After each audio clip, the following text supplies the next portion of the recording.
You ask Tiger to solve. This deals with linear equations with one unknown. The final result is x equals 7. Let's solve it step by step. Group all constants on the right side of the equation. Subtract 47 from both sides. Group like terms. Simplify the arithmetic.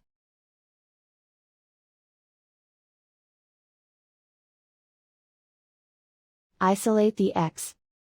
Divide both sides by 3. Simplify the fraction. Find the greatest common factor of the numerator and denominator. Factor out and cancel the greatest common factor.